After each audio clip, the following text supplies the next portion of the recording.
O Apocalipse e os Profetas.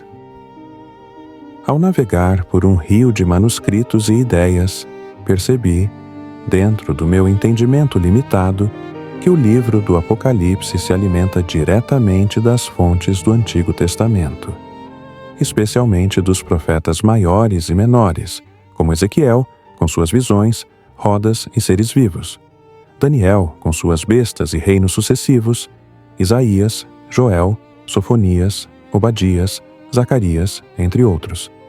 Esses livros oferecem a base simbólica, poética e apocalíptica para o que João escreveu no Apocalipse.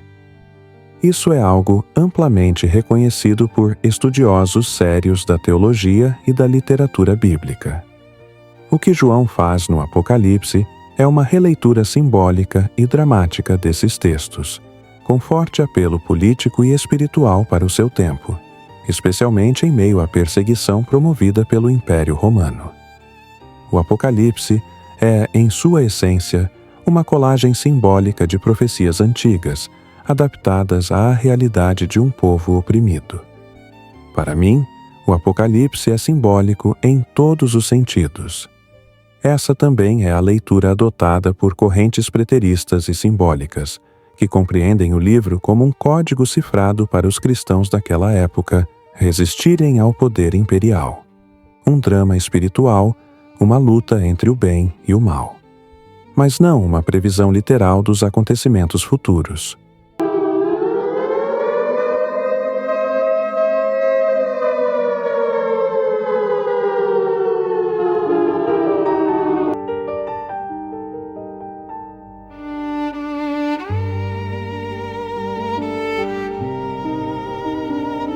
O perigo da leitura literal.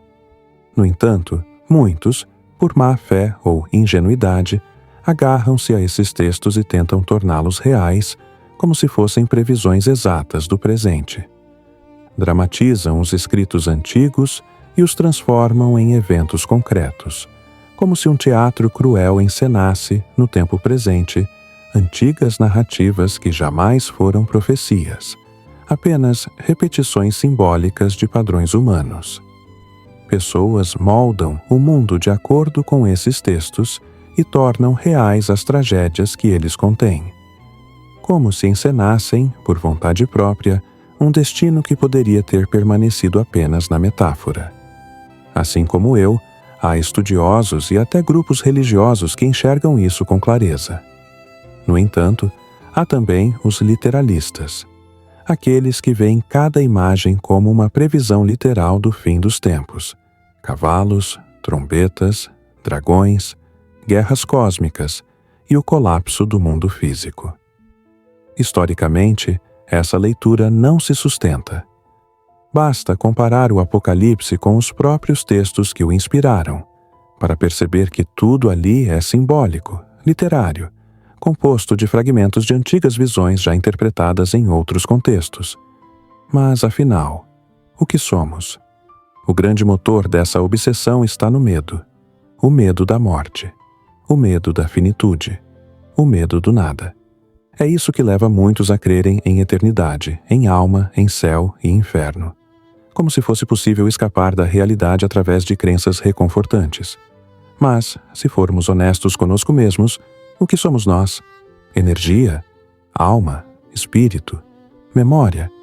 Essa pergunta me fascina. Vamos olhar com calma. O corpo vive por meio da troca de energia, alimento, oxigênio, água. O cérebro funciona por impulsos elétricos e reações químicas. A consciência e a memória são funções biológicas incrivelmente complexas, mas ainda assim, físicas, limitadas, mortais. E quando morremos? A ciência diz, a atividade cerebral cessa e tudo o que somos desaparece. A religião diz, existe vida após a morte, julgamento, recompensa, castigo, céu, inferno. Mas eu questiono, se tudo o que somos depende do corpo físico, por que acreditar que algo continua a existir depois que o corpo morre? A criação do mundo espiritual. Para mim, a ideia de um mundo espiritual nasceu da necessidade humana de dar sentido ao sofrimento e à morte.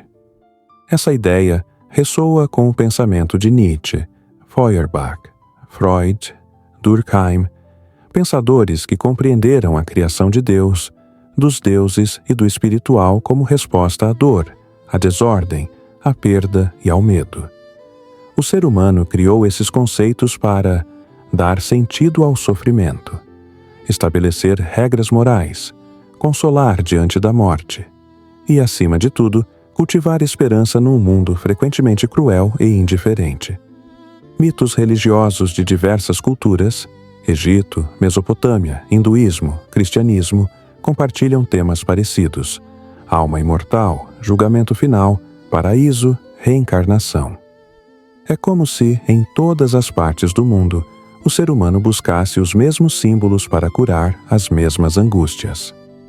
Conclusão: a vida espiritual, para mim, é uma construção simbólica, um mecanismo psicológico e cultural criado para lidar com o desconhecido.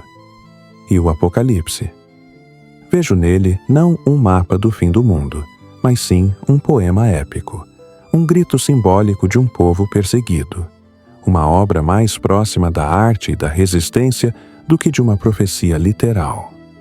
É uma mensagem para o passado, não uma previsão para o futuro.